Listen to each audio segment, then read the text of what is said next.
এখানে তোমাদের মান নির্ণয় থেকে তোমাদের প্রশ্ন করা হবে পরীক্ষায়। অবশ্যই এই মান নির্ণয়গুলো পরীক্ষায় আসবে শুধুমাত্র সৃজনশীলের জন্য।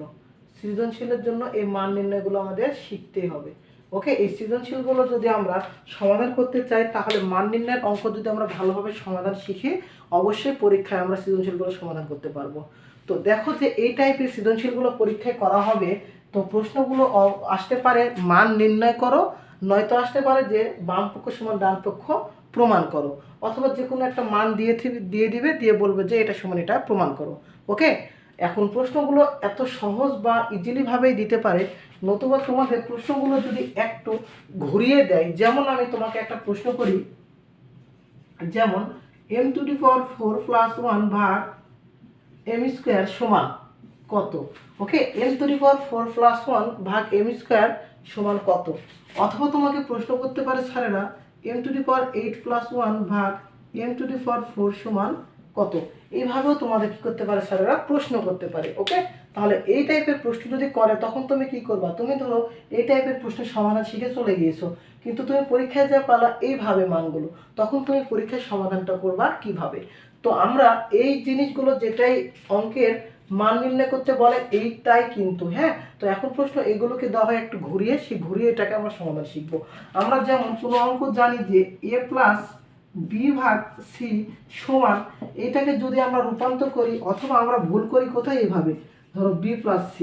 ওকে, তো আমরা পরীক্ষায় করি কি এইভাবে, যেহেতু a ভাগ b + a ভাগ c, যদি আমরা এইটাকে কল্পনা করি তাহলে দেখো তো আমরা a ভাগ c যোগ b ভাগ c, দেখো তো এইটা আর এইটা দুটো কি একই জিনিস? এখানে লবে আছে a + b ভাগ c, তাহলে আমি লিখলাম কি, এই যে ধরো লব থেকে নিয়ে হর a ভাগ c, এই যে যোগ চিহ্ন b ভাগ c এইটা, আর এখানে কি করলাম, লবের a নিলাম, হর থেকে b নিলাম, a ভাগ b, এই যোগ চিহ্ন আমি উপরে দিলাম, আবার লব থেকে a নিলাম c। তাহলে এই দুটোর মধ্যে পার্থক্য অবশ্যই রয়েছে। ওকে, আমরা কখনো এইভাবে যদি থাকে তাহলে আমরা কখনো এই জিনিসটাকে নিব না, অর্থাৎ আমরা এই জিনিসটা রং অর্থাৎ ভুল মনে থাকবে।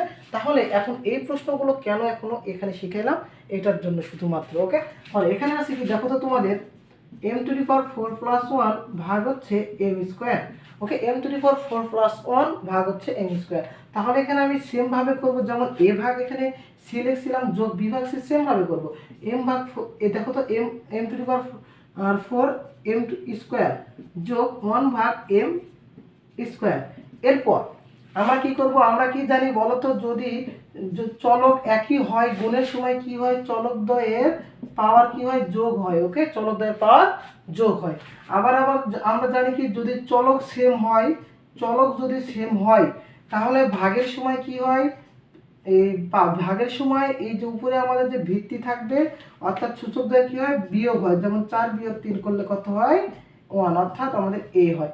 সেম ভাবে আমরা এখানে কি করব, কাজ করব। ওকে, সেম ভাবে কাজ করব। তাহলে এখানে m আছে, m রাখলাম, এখানে 4 উপর থেকে নিচ থেকে উপরে যে কি হবে, বিয়োগ হবে m-2 যোগ 1 ভাগ m²। তাহলে দেখো তো m এখানে 4 থেকে 2টা বাদ দিলে কটা থাকে, 2টা, 1 ভাগ m²। তাহলে দেখো তো এই প্রশ্নটাই কি আমাদের এই যে a² + 1 ভাগ a² না?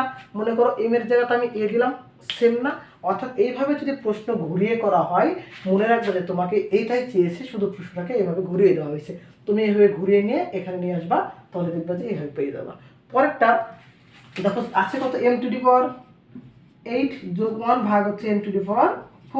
সেম ভাবে দেখো তো m⁸ ভাগ হচ্ছে m⁴ যোগ 1 ভাগ m⁴। দেখো তো m⁸ থেকে দেখো 4 এর 4 বিয়োগ যোগ 1 ভাগ m⁴।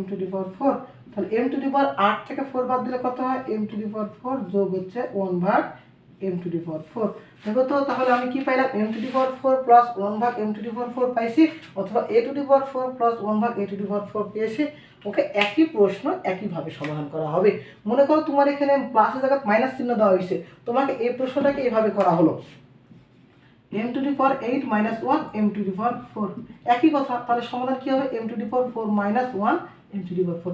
এখানে প্লাস থাকলে প্লাস হবে, মাইনাস থাকলে মাইনাস হবে। বোঝা গিয়েছে? এখন আমরা কি করব, সমাধানে ফিরে আসি, অর্থাৎ এখন আমরা এই মান নির্ণয়গুলো সমাধান শিখব।